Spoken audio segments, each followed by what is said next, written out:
পাগড়ি পরে ময়দানে আসেন, তার হাতে নবীজির দেওয়া তরবারি। তিনি এর মর্যাদা রক্ষায় বদ্ধপরিকর। ইস্পাত কঠিন মনোবল তার। মুহুর্মুহু শব্দে তরবারি চালিয়ে তিনি ঢুকে যান মুশরিকদের সারির ভেতর।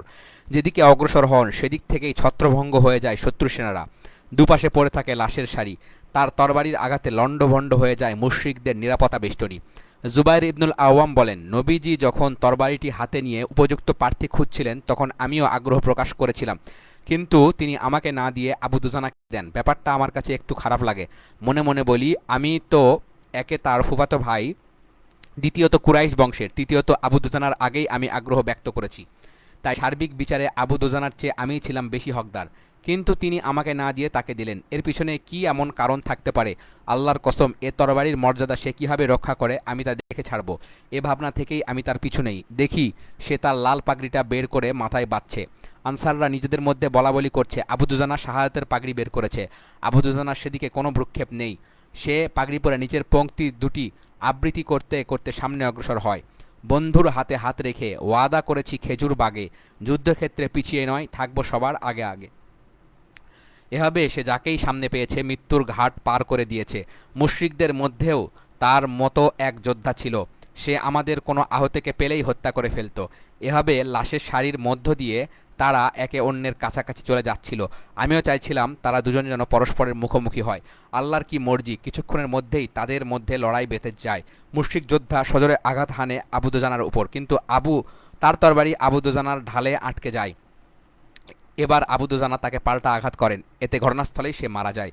আবু দুজানার আত্মবিশ্বাস ও মনোবল আরও বেড়ে যায়। তিনি শত্রু বাহিনীর নিরাপত্তা বুজ্জ ভেদ করে তার মূল কেন্দ্রে পৌঁছে যান। সেখানে গিয়ে তিনি দেখেন এক লোক জোশের সাথে মুশরিক বাহিনীকে উত্তেজিত করছে, যুদ্ধের উন্মাদনা সৃষ্টি করছে তাদের মধ্যে। আবু দুজানা বলেন, সঙ্গত কারণেই সেখানে গিয়ে আমি প্রথমে তাকে লক্ষ্যবস্তু হিসাবে নির্ধারণ করি, আপন নিশানার মধ্যে নিয়ে নেই, তরবারি উঁচিয়ে তার দিকে ধেয়ে যাই। অমনি সে চেঁচিয়ে ওঠে। আমি তখন বুঝতে পারি সে একজন নারী। সঙ্গে সঙ্গে আমি হাত গুটিয়ে নেই, কারণ আমি চাইনি নবীজির দেওয়া তরবারিটি কোনো নারীর রক্তে কলুষিত হোক। মহিলাটি ছিল হিন্দা বিন্দু উকবা। জুবাইর ইবনু আওয়াম বলেন, আবু দুজানাকে দেখলাম তিনি হিন্দা বিন্তু উদ্বার মাথার সিথি বরাবর তরবারি উঁচু করে ধরে আছেন, কিন্তু পরক্ষণেই কিভাবে যেন সরিয়ে নিচ্ছেন। এসব দেখে মনে মনে বলি, আল্লাহ তার রাসূল সব কিছু ভালো বোঝেন। এদিকে হামজা ইবনু আব্দুল মুত্তালিব উন্মত্ত সিংহের মতো যুদ্ধক্ষেত্রে আবির্ভূত হন। মুহূর্তেই শত্রু বুজ্জ ভেদ করে পৌঁছে যান কেন্দ্রীয় অংশে। তরবারির উপর্যুপরি আঘাতে ঝড়ের মতো ময়দান পরিষ্কার করে এগিয়ে যাচ্ছিলেন। তিনি মুশরিকদের পতাকা বহনকারী নিশানা বানানোর পাশাপাশি শত্রুপক্ষের বীর যোদ্ধাদেরও বিনাশ করতে থাকেন সমানতালে। শহীদ হওয়ার আগ পর্যন্ত একইভাবে লড়ে গেছেন সামনের কাতারে থেকে। মুহূর্তের জন্য ছেদ পড়েনি তার চলার ছন্দে। যুদ্ধক্ষেত্রে বীরের একমাত্র লক্ষ্য থাকে বিজয় অথবা সম্মুখ যুদ্ধে তারই মতো আরেক বীরের হাতে মৃত্যু।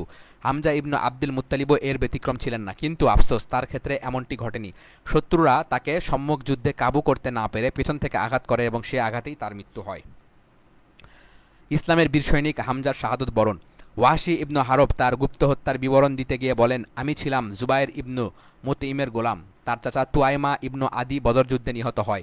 সেই হত্যার প্রতিশোধ নিতেই আমার মনিবের গোত্র উহুদ যুদ্ধে অংশ নেয়।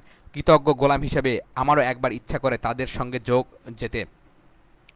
আচ্ছা, এমন সময় জুবায়ের ইবনু মুতঈম আমাকে কাছে ডেকে বলেন, তুমি যদি আমার চাচার বদলে মোহাম্মদের চাচা হামজাকে হত্যা করতে পারো তবে তুমি দাসত্বের শৃঙ্খল থেকে মুক্ত।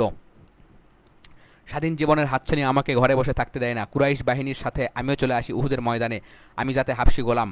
আমরা ছিলাম স্বভাবতই বর্ষা চালনায় সিদ্ধহস্ত। আমাদের নিক্ষিপ্ত বর্ষা খুব কমই লক্ষ্যচ্যুত হতো। সেদিনও আমার হাতে ছিল একটি বর্ষা। যুদ্ধ শুরু হলে আমি স্রোতের বাইরে হামজাকে খুঁজতে থাকি। সহসা ভিড়ের ভেতর আমার চোখ দুটো তাকে খুঁজে পায়। তাকে তখন রীতিমতো উন্মত্ত উটের মতো দেখাচ্ছিল। ভয়ে কেউ তার সামনে যাওয়ার সাহস করছিল না। সে সবাইকে বিনাশ করে অদম্য গতিতে সামনে এগুচ্ছিল। এক মুহূর্তও তার সামনে কেউ টিকতে পারছিল না। কিন্তু সেসবে আমার কোনো বিকার ছিল না, কারণ সম্মুখ সমরে তাকে ঘায়েল করার চিন্তা কখনোই আমার ছিল না।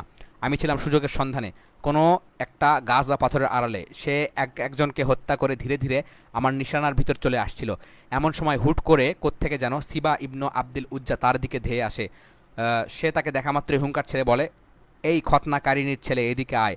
এরপর সে সামনে এগুতেই তরবারির এক আঘাতে হামজা তার কল্লা উড়িয়ে দেয়। আমি এই সময়টাকে মোক্ষম সুযোগ হিসেবে নিই, তার দিকে বর্ষা তাক করে অপেক্ষা করতে থাকি। সে কাছাকাছি এলে তীব্র বেগে ছুঁড়ে মারি। সেই আঘাত এতটাই মারাত্মক ছিল যে চোখের পলকে বর্ষাটি মাথা তার পেটের এক পাশ দিয়ে ঢুকে অপর পাশ দিয়ে বেরিয়ে যায়। তবে আশ্চর্যের বিষয়, এত বড় আঘাতও তাকে দমিয়ে রাখতে পারেনি। সে খুঁড়িয়ে খুঁড়িয়ে আমার দিকে এগিয়ে আসার চেষ্টা করে, কিন্তু দেহ তাকে সঙ্গ দিতে নারাজ। সেখানে সে হাঁটু গেড়ে বসে পড়ে। ধীরে ধীরে নিস্তেজ হয়ে আসে তার দেহ। সে মারা গেলে আমি বর্ষাটা নিয়ে সোজা শিবিরে ফিরে আসি। এর বাইরে তার সাথে আমি আর কিছুই করিনি, এমনকি অন্য কারোর সাথে যুদ্ধও করিনি। অবশ্য সে প্রয়োজনীয় ছিল না, কারণ আমাকে বলা হয়েছিল তাকে হত্যা করতে পারলেই আমি স্বাধীন। তাই যুদ্ধ শেষে মক্কায় ফিরে এলে মনিব তার কথা অনুযায়ী আমাকে মুক্ত করে দেয়। যুদ্ধক্ষেত্রে যখন মুসলিমদের নিয়ন্ত্রণে। আচ্ছা, এই যে খতনাকারিনীর ছেলের কথা বলা হলো, আচ্ছা, তার মা ছিল মেয়েদের খতনাকারিনী। পরিবেশ ও খাদ্যাভ্যাসের কারণে আরবীয় মেয়েদের যোনিমুখ সাধারণত পুরুষ অতি পর্দায় ঢাকা থাকে। সে সময় আরবের মেয়েদের খতনা করানো হতো। আচ্ছা, ওয়াহশী রাদিয়াল্লাহু আনহু তায়েফ যুদ্ধের পর ইসলাম গ্রহণ করেন। মিথ্যা নবুওয়াতের দাবিদার মুসাইলামাকে সেই বর্ষা দিয়ে হত্যা করেন এবং রোমকদের বিরুদ্ধে ইয়ারমুক যুদ্ধে লড়াই করতে গিয়ে শাহাদত বরণ করেন। হামজা ইবনে আব্দুল মুত্তালিবের মৃত্যু সংবাদ ছিল মুসলিমদের জন্য এক বিরাট ধাক্কা। তবে আল্লাহর অনুগ্রহে সে ধাক্কা তারা সামলে ওঠে এবং যুদ্ধের নিয়ন্ত্রণ নিজেদের হাতে নিতে সক্ষম হয়। আবু বকর, উমার ইবনুল খত্তাব, আলী ইবনু আবি তালেব, জুবাইর ইবনুল আওয়াম, মুসাব ইবনু উমায়ের, তালহা ইবনু উবাইদিল্লাহ, আবদুল্লাহ ইবনু জাহাস, সাদ ইবনু মুআজ, সাদ ইবনু ওবাদা, সাদ ইবনু রবি, আনাস ইবনু নাজর এবং অন্যান্য সাহাবী অসামান্য বীরত্ব ও সাহসিকতার সঙ্গে লড়াই করে যান শেষ পর্যন্ত। তাদের এই অবিচলতা মুশরিকদের মনোবল ভেঙে দেয়। তারা হতোদ্দাম হয়ে পড়ে। নির্লিপ্ত একটা ভাব জেঁকে বসে সবার চেহারায়। ফুল সজ্জা থেকে সোজা জিহাদের ময়দানে। উহুদ যুদ্ধের সাহসী সৈনিকদের মধ্যে একজন ছিলেন হানজালা আল গসিল। তার পুরো নাম হানজালা ইবনু আবি আমির।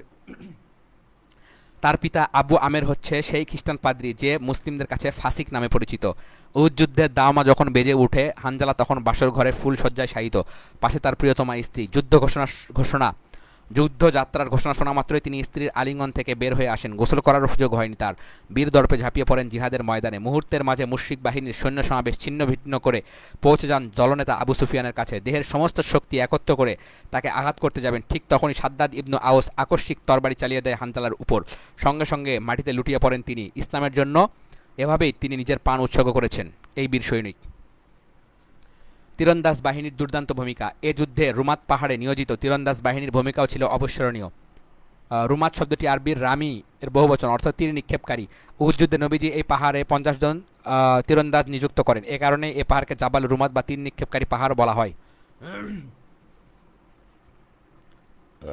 তারা যুদ্ধের পাল্লা মুসলিমদের অনুকূলে রাখতে সর্বাত্মক চেষ্টা করে। আবু আমির ফাসিকের সহযোগিতায় খালিদ ইবনুল ওয়ালিদ সে পর্বতের গিরিপথ ধরে তিনবার আক্রমণের চেষ্টা করে।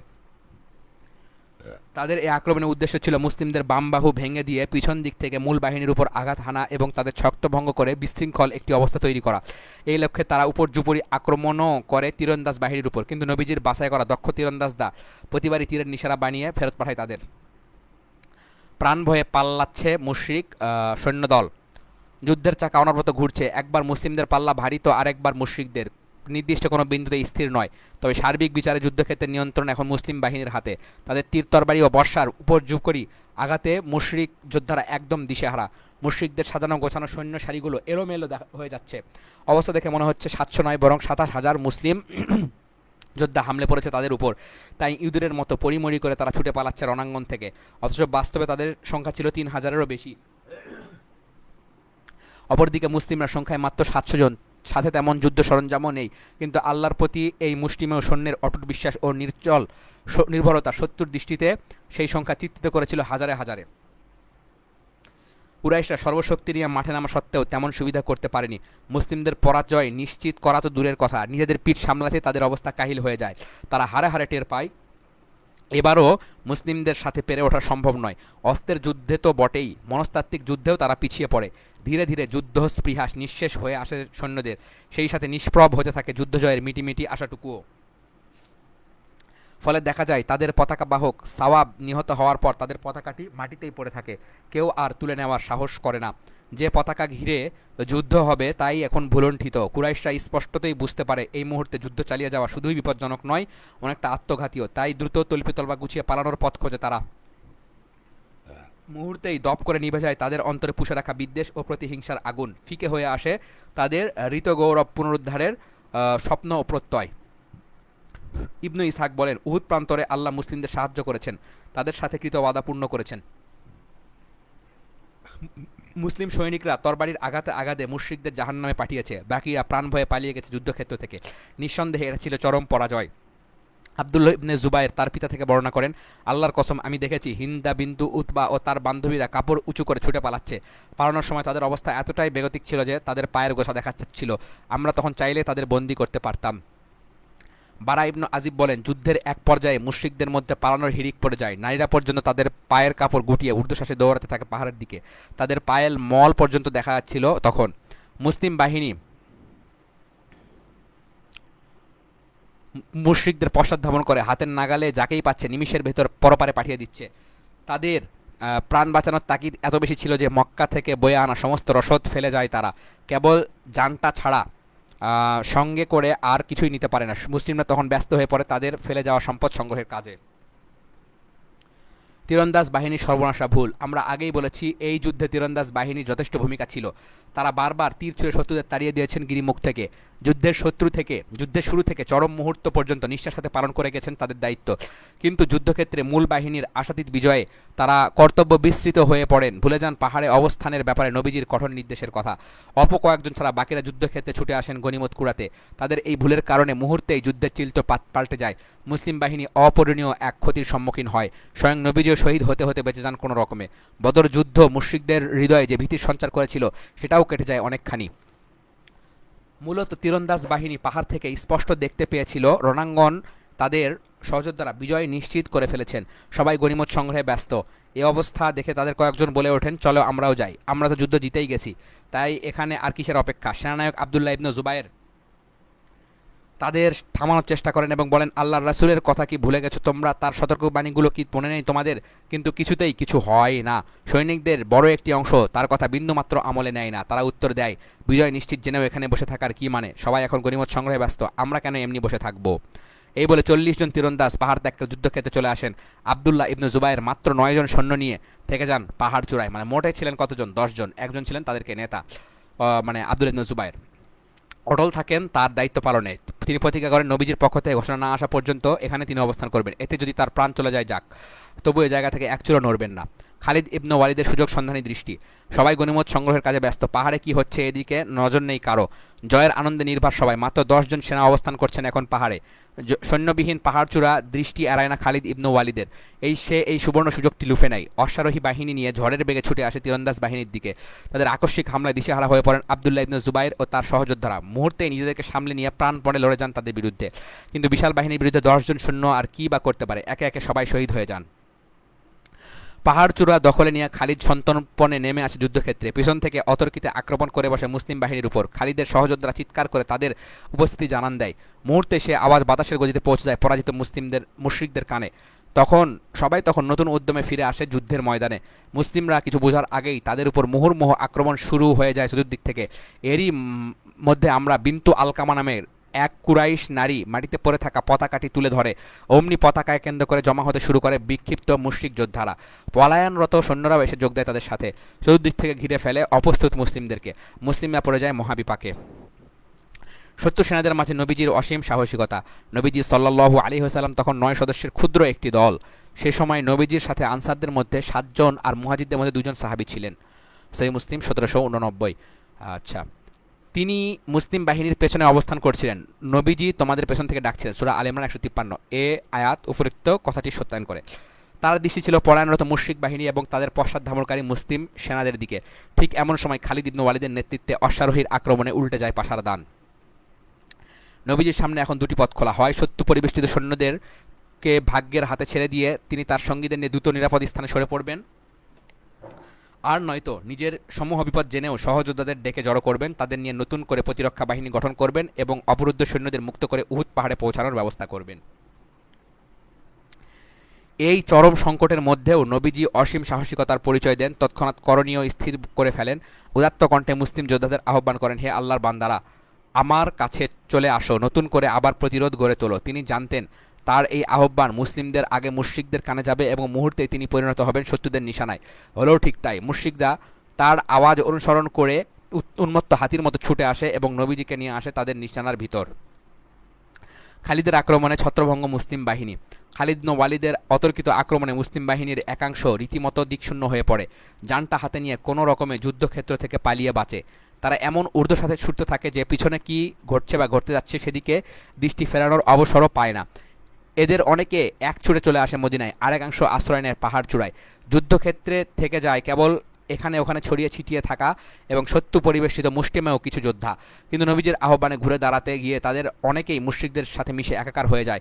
পরিস্থিতির চাপে মুসলিমরা নিজেদেরও চিনতে পারে না, এতে খুবই ভয়াবহ এক পরিস্থিতির সৃষ্টি হয়। মৃত্যুকে শত্রু মনে করে নিজেদের হাতে নিজেরা নিহত হতে থাকে, আবার শত্রুকে মৃত্যু মনে করায় তরবারির অগ্রভাগ থেকে তারা রেহাই পেয়ে যায় অনায়াসে। আয়েশা রাদিয়াল্লাহু আনহা বর্ণনা করেন, উহুদ যুদ্ধে মুশরিকরা চরমভাবে পরাস্ত হয়। ইবলিস তখন মানুষের রূপ ধরে তাদেরকে ডেকে বলে, হে আল্লাহর বান্দারা, পেছন ফিরে দেখো, ঘুরে দাঁড়াও। অমনি সামনের সারির লোকেরা পেছন ফিরে আসে, এদিকে পেছনের সারির লোকেরাও সামনের দিকে অগ্রসর হয়। এতে মুসলিমরা পড়ে যায় দুর্বিপাকে, হিতাহিত জ্ঞানশূন্য হয়ে পড়ে যায় সবাই। তখন হুযায়ফা রাদিয়াল্লাহু আনহু দেখেন তার বাবা ইয়ামান তারই সহযোদ্ধাদের তরবারির নিচে। তিনি সমস্ত শক্তি জড়ো করে চিৎকার করে ওঠেন, হে আল্লাহর বান্দারা, থামো থামো, উনি আমার বাবা, তোমাদের সহযোদ্ধা। কিন্তু কে শোনে তার কথা? মুহূর্তেই তারা তাকে হত্যা করে ফেলেন। আসলে পরিস্থিতি অনেক সময় মানুষকে শান্ত সমাহিত থাকতে দেয় না। তখনকার পরিস্থিতিও ঠিক সেরকমই ছিল। হুযায়ফা বলেন, যাক, আল্লাহ তোমাদের ক্ষমা করুন। উরওয়া বলেন, আল্লাহর কসম, হুযায়ফা আমৃত্যু কল্যাণের মধ্যেই ছিলেন।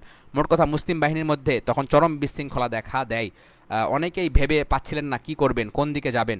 এরই মধ্যে থেকে দূর থেকে ভেসে আসে মুহাম্মদ নিহত হয়েছে। মুসলিমদের মধ্যে যেটুকু হুশজ্ঞান বাকি ছিল এ সংবাদে তাও উবে যায়। মনোবল ও দৈহিক শক্তি হারিয়ে তারা নিথর হয়ে পড়েন। তাদের অস্ত্র ছুঁড়ে ফেলে কিং কর্তব্য বিমূঢ় হয়ে বসে থাকেন অনেকে। উঠে দাঁড়াবার শক্তিটুকুও যেন হারিয়ে ফেলেছেন তারা। কেউ কেউ তো মুনাফিকদের সর্দার আবদুল্লাহ ইবনে উবাইয়ের মধ্যস্থতায় আবু সুফিয়ানের কাছে নিরাপত্তা চাওয়ার কথাও ভাবেন। আচ্ছা, এমন সময় আনাস ইবনুন নাজর তাদের পাশ দিয়ে যাচ্ছিলেন। তিনি অবাক হয়ে লক্ষ্য করেন তারা সবাই হাত পা ছেড়ে নির্বিকার বসে আছেন। তিনি জিজ্ঞেস করেন, তোমরা কিসের অপেক্ষায় বসে আছো? তারা উত্তর দেয়, নবীজি নিহত হয়েছেন, এখন আর যুদ্ধ করে কি হবে? তিনি বললেন, নবীজির মৃত্যুর পর বেঁচে থেকে আর কি করবে? উঠো, রুখে দাঁড়াও। নবীজি যে কাজে প্রাণ দিয়েছেন তোমরাও তাতে উৎসর্গ করো তোমাদের প্রাণ, তবেই না হবে তোমরা তার যোগ্য অনুসারী। এ কথা বলে তিনি সামনে অগ্রসর হন এবং স্বগতোক্তির মতো করে বলতে থাকেন, হে আল্লাহ, আমি এই নির্বিকার মুসলিমদের থেকে তোমার কাছে আশ্রয় চাচ্ছি। সেই সাথে দায়মুক্তি ঘোষণা করছি মুশরিকদের কর্মকাণ্ড থেকেও। কিছুদূর অগ্রসর হলে সাদ ইবনে মুআজের সাথে তার দেখা হয়। সাদ তাকে জিজ্ঞেস করেন, আবু ওমর, কোথায় যাচ্ছ? তিনি উত্তর দেন, সাদ, আমি উহুদের ওপার থেকে জান্নাতের সুঘ্রাণ পাচ্ছি, সেখানেই যাচ্ছি। আচ্ছা, এটুকু বলেই তিনি মুশরিক বাহিনীর উপর ঝাঁপিয়ে পড়েন এবং যুদ্ধ করতে করতে একসময় ঢলে পড়েন মৃত্যুর কোলে। যুদ্ধ শেষে কেউ তাকে চিনতে পারছিল না। কে? সাদ ইবনে মুআজ। হ্যাঁ, আচ্ছা, আর চিনবেন বা কীভাবে? তার ছোট্ট একটি শরীরে তীর তরবারি বর্ষা মিলিয়ে ৮০-টিরও বেশি আঘাত করা হয়েছিল। অবশেষে তার আঙ্গুলের অগ্রভাগ দেখে তার বোন তাকে শনাক্ত করেন। আচ্ছা, এই যে হুযায়ফা, যে সাহাবীর পিতাকে হত্যা করা হয়েছিল, নবীজি সাল্লাল্লাহু আলাইহি ওয়াসাল্লাম তার বাবার রক্তপান দিতে চেয়েছেন। হুযায়ফা তখন বলেছেন, আমি তার রক্তপান মুসলিমদের জন্য সদকা করে দিলাম। এর দ্বারা নবীজির কাছে হুযায়ফা রাদিয়াল্লাহু আনহুর মর্যাদা আরও বেড়ে যায়। সাবিত ইবনুদ দাহদা নামের এক সাহাবীও একইভাবে তার গোত্রের লোকদের হুঁশ ফিরিয়ে আনার চেষ্টা করেন। তিনি তাদেরকে ডেকে বলেন, ও আমার আনসার ভাইয়েরা, আল্লাহ রাসূল নিহত হলেই বা সমস্যা কোথায়? আল্লাহ তো আছেন, তিনি চিরঞ্জীব, তার তো আর মৃত্যু নেই। তাই তোমরা তোমাদের দিন প্রতিষ্ঠার সংগ্রাম চালিয়ে যাও, আল্লাহ অবশ্যই তোমাদের সাহায্য করবেন, সাফল্য এনে দেবেন। তার কথায় উদ্দীপ্ত হয়ে সঙ্গে সঙ্গে আনসারদের বেশ কয়েকজন উঠে দাঁড়ায়, আল্লাহর নাম নিয়ে ঝাঁপিয়ে পড়ে খালিদের অশ্বারোহী বাহিনীর উপর। বেঁধে যায় তুমুল লড়াই। এক সময় খালিদের ভরসার আঘাতে তিনি নিহত হন। তারপর এক এক করে বাকি সঙ্গীরাও চুমুক দেয় শাহাদাতের পেয়ালায়। এক মুহাজির সাহাবী রক্তাক্ত এক আনসার সাহাবীর পাশ দিয়ে অতিক্রম করার সময় জিজ্ঞেস করেন, ও আল্লাহর বান্দা, নবীজি কি সত্যিই নিহত হয়েছেন? উত্তরে আনসার সাহাবী বলেন, তিনি নিহত হলেই বাকি, তিনি তো তোমাদের কাছে আল্লাহর দিন পৌঁছে দিয়েছেন। এখন এই দিন রক্ষা করার দায়িত্ব তোমাদের, তাই তোমরা তোমাদের দিন রক্ষার যুদ্ধ করো। সহযোদ্ধাদের এমন উদ্দীপনামূলক ও সাহস জাগানিয়া বক্তব্যে মুসলিম সৈনিকদের চৈতন্য ফিরে আসে, তাদের মনোবল বহুগুণ বৃদ্ধি পায়। সেই সাথে দূর হয়ে যায় তাদের আত্মসমর্পণের চিন্তা, কেটে যায় মুনাফিক সর্দার আবদুল্লাহ ইবনে উবাইয়ের মধ্যস্থতায় নিরাপত্তা লাভের ভাবনাও। তারা পুনরায় অস্ত্র ধারণ করে মুশরিকদের বেষ্টনী ভাঙ্গার অভিপ্রায়ে শক্ত হাতে সবাই হামলা করে। আপাতত তাদের লক্ষ্য হচ্ছে শত্রুর বেষ্টনী ভেঙে মুসলিম বাহিনীর নেতৃত্ব কেন্দ্রে পৌঁছার পথ তৈরি করা। এরই মধ্যে তারা জানতে পারে নবীজি নিহত হননি, তার মৃত্যুর খবর ছিল শত্রুর ছড়ানো গুজব। এই সংবাদে মুসলিম সৈনিকদের শক্তি দ্বিগুণ বৃদ্ধি পায়, সবার মধ্যে নতুন উদ্যম ও অদম্য মনোবল ফিরে আসে। খানিক বাদেই তারা শত্রুবুজ্জ ভেদ করে মূল কেন্দ্রে একত্র হয়। মুসলিম বাহিনীর আরেকটি দল ছিল নবীজির নিরাপত্তা নিয়ে উদ্বিগ্ন। যুদ্ধ নতুন দিকে মোড় নেওয়ার সঙ্গে সঙ্গে তারা তার কাছে চলে আসেন, তাকে ঘিরে তৈরি করেন শক্ত এক নিরাপত্তা বলয়। তাদের পুরোভাগে ছিলেন আবু বকর সিদ্দিক, ওমর ইবনুল খাত্তাব, আলী ইবনে আবু তালেব রাদিয়াল্লাহু আনহুম সহ আরও অনেকে। তারা আক্রমণাত্মক যুদ্ধে যেমন সবার আগে ছিলেন, তেমনি নবীজির নিরাপত্তা রক্ষায় ছিলেন অগ্রগামী। মুসলিম বাহিনী যখন মুশরিকদের দুই দলের যাতায় পিষ্ট, তখন নবীজিকে ঘিরেও চলছে তুমুল লড়াই। এরই মধ্যে তিনি মুসলিম সৈনিকদের ঐক্যবদ্ধ করার লক্ষ্যে উদাত্ত কণ্ঠে আহ্বান করেন, এসো আমার দিকে, আমি আল্লাহর রাসূল। কিন্তু ভাগ্যের কি নির্মম পরিহাস, মুসলিমদের আগেই তার এই ঘোষণা পৌঁছে যায় মুশরিকদের কানে। তারা সে আওয়াজের উৎস সন্ধান করে নবীজির অবস্থান শনাক্ত করে ফেলে মুহূর্তেই। এরপর তাকে নিশানা করে শুরু হয় তাদের মুহুর্মুহু আক্রমণ। নবীজির পাশে থাকা ৯ জন সাহাবী তখন বাধার প্রাচীর হয়ে দাঁড়ান তার চারপাশে। মুশরিকদের সাথে প্রাণপণে লড়াই চালিয়ে যান তারা। নবীজির প্রতি ভালোবাসা, আত্মোৎসর্গের প্রেরণা এবং অমিত তেজের বীরত্ব অত্যুজ্জ্বল হয়ে ওঠে তাদের তরবারির ছন্দে। আনাস রাদিয়াল্লাহু আনহু বলেন, উহুদ যুদ্ধে নবীজি সাল্লাল্লাহু আলাইহি ওয়াসাল্লাম এক পর্যায়ে ৯ জন সাহাবী নিয়ে মূল বাহিনী থেকে বিচ্ছিন্ন হয়ে পড়েন। তাদের ৭ জন ছিলেন আনসার এবং ২ জন ছিলেন মুহাজির। আক্রমণকারীরা তার একেবারে নিকটে পৌঁছে গেলে তিনি বলেন, তোমাদের কেউ শত্রুদের প্রতিরোধ করতে পারলে তার জন্য জান্নাত অবধারিত। অথবা তিনি বলেন, সে জান্নাতে আমার সঙ্গী হবে। তার ঘোষণা শেষ হতে না হতেই এক আনসার সাহাবী এগিয়ে আসেন, প্রাণপণে শত্রুদের প্রতিরোধ করার চেষ্টা করেন। এতে তাদের গতি কমে আসে ঠিকই, তবে তিনি মৃত্যুর কোলে ঢলে পড়েন। শত্রুরা তখন আগের চেয়েও বেশি আক্রোশ নিয়ে সামনে অগ্রসর হয়। নবীজি আবারও আগের মতো পুরস্কার ঘোষণা করেন। এবারও এক সাহাবী প্রতিরোধ যুদ্ধে ঝাঁপিয়ে পড়েন এবং শাহাদত বরণ করেন। এভাবে একে একে ৭ জন আনসারী শহীদ হয়ে যান। এই দৃশ্য দেখে নবীজি অবশিষ্ট ২ মুহাজির সাহাবীকে রক্ষা করে বলেন, আমরা আমাদের সঙ্গীর সাথে ইনসাফ করিনি, মা আনসাফ না। প্রসিদ্ধ বর্ণনা অনুযায়ী হাদিসটি মা আনসাফ না অর্থাৎ আমরা ইনসাফ করিনি শব্দে বর্ণিত হয়েছে। তখন ইনসাফ না করার অর্থ হলো দুই কুরাইশ মুহাজির সাহাবী আনসার সাহাবীদের সাথে ইনসাফ করেননি। এখন প্রশ্ন হতে পারে, নবীজিকে তাদের মধ্যে অন্তর্ভুক্ত যারা ইনসাফ করেনি? কারণ তিনি নিজেকে তাদের অন্তর্ভুক্ত বলে সম্বোধন করেছেন, আমরা ইনসাফ করিনি। ইমাম নবী বলেন, নবীজি এখানে আমরা বলে কুরাইশদের বুঝিয়েছেন, কারণ নবীজির প্রতিরক্ষায় মুহাজির সাহাবীদের চেয়ে আনসার সাহাবীরা ছিলেন সবার আগে এবং সকলেই শহীদ হন। আচ্ছা, এই ৭ জন সাহাবীর মধ্যে সবার শেষে শহীদ হন উমারা ইবনু ইয়াজিদ ইবনু সাকান রাদিয়াল্লাহু আনহু। তিনি প্রাণের মায়া ত্যাগ করে দেহের সমস্ত শক্তি দিয়ে শত্রুদের প্রতিরোধ করতে থাকেন। এক পর্যায়ে তার ক্ষতবিক্ষত দেহটি মাটিতে লুটিয়ে পড়ে। কিছুক্ষণ পর সাহাবীদের একটি দল নবীজির কাছে এসে পৌঁছায়। উমারাকে তারা কাফিরদের হাত থেকে ছিনিয়ে নবীজির কাছে নিয়ে আসেন। নবীজি সাল্লাল্লাহু আলাইহি ওয়াসাল্লাম তাকে নিজের পায়ের সাথে হেলান দিয়ে বসান। এর কিছুক্ষণ পরে নবীজির পবিত্র কদমে চেহারা রেখে তিনি রবের ডাকে সাড়া দেন। শত্রুর আঘাতে মারাত্মক আহত নবীজি। ইবনু সাকান মাটিতে লুটিয়ে পড়ার পর নবীজি সাল্লাল্লাহু আলাইহি ওয়াসাল্লামের পাশে উপস্থিত ছিলেন মাত্র ২ জন মুহাজির সাহাবী। আবু উসমান থেকে বর্ণিত, যুদ্ধের চরমতম সময়ে বেশ কয়েকবার এমন হয়েছে নবীজির সাথে তালহা ইবনু উবাইদুল্লাহ ও সাদ ইবনু আবি ওয়াক্কাস ছাড়া আর কেউই ছিলেন না। বলার অপেক্ষা রাখে না, এটাই ছিল নবী জীবনের সবচেয়ে সংকটাপন্ন সময়। সেই সাথে মুশরিকদের সুবর্ণ সুযোগও। তারাও সুযোগের সদ্ব্যবহার করতে ত্রুটি করে না, একাধিকবার তার উপর আক্রমণ করে, ভূপৃষ্ঠ থেকে মুছে যেতে চেষ্টা করে তার নাম নিশানা। তারই অংশ হিসেবে উতবা ইবনু আবি ওয়াক্কাস নবীজিকে লক্ষ্য করে পাথর ছুঁড়ে মারে। পাথরের আঘাতে প্রিয় নবীজি মাটিতে লুটিয়ে পড়েন। নিচের মাড়ির ডান দিকের রুবাই দাঁতটি ভেঙে যায়, কেটে যায় তার নিচের ঠোঁট, রক্তে রঞ্জিত হয়ে ওঠে তার মুখ গহ্বর। এই সুযোগটি কাজে লাগায় অন্যান্য মুশরিক সৈন্যরাও। আব্দুল্লাহ ইবনু শিহাব জুহরি এগিয়ে এসে নবীজির কপাল বরাবর আঘাত করে। আরেক নরাধম আব্দুল্লাহ ইবনু কামিয়া তরবারি চালায় তার কাঁধ বরাবর। এতে প্রচণ্ড আঘাত পান তিনি। সে আঘাতের ব্যথায় বয়ে বেড়ান ১ মাসেরও বেশি সময় ধরে। তবে গায়ে থাকা লৌহ বর্ম থাকায় প্রাণে বেঁচে যান তিনি। শত্রুর তরবারি তার বর্ম ভেদ করতে ব্যর্থ হয়, কিন্তু এতেও দুর্বৃত্ত ইবনু কামিয়ার জিজ্ঞাসা মেটে না। সে দ্বিতীয়বার তার গণ্ডদেশে সজোরে আঘাত করে। এবার শিরস্থানের ২টি কড়া ভেঙে তার গলায় বিঁধে যায়। বদমাশা তখন বলে ওঠে, এই নাও তোমার উপহার, আর মনে রেখো আমি ইবনু কামিয়া। নবীজি তার চেহারা থেকে রক্ত মুছতে মুছতে বলেন, আল্লাহ তোকে টুকরো টুকরো করুন। আল্লাহ রাসূলের রুবাই দাঁত হলো ছেদন দাঁতের পাশে অবস্থিত কর্তন দাঁত, নবীজির নিচের চোয়ালের চোখা দাঁতটির বাম পাশের দাঁত। আল্লাহ রাসূলের দোয়া কবুল করেছেন, মানে ইবনু কামিয়াকে টুকরো টুকরো করার কথা। ইবনু আইস থেকে বর্ণিত, ইবনু কামিয়া যুদ্ধ থেকে বাড়ি ফেরার পথে হারিয়ে যাওয়া বকরি খুঁজতে বের হয়। বকরিগুলোকে পর্বত চূড়ায় দেখতে পেয়ে সেখানে উঠে যায় সে। এরই মধ্যে এক পাহাড়ি বকরি তার উপর ঝাঁপিয়ে পড়ে, শিং দিয়ে গুঁতো মারতে মারতে তাকে পাহাড় থেকে ফেলে দেয়। তার দেহ ছিন্ন ভিন্ন হয়ে যায়। তাবারানী বর্ণনা এসেছে আল্লাহ তাআলা তার উপর পাহাড়ি ছাগল চাপিয়ে দেন, যারা শিং দিয়ে গুঁতো করে তাকে মেরে ছিন্ন ভিন্ন করে দেয়।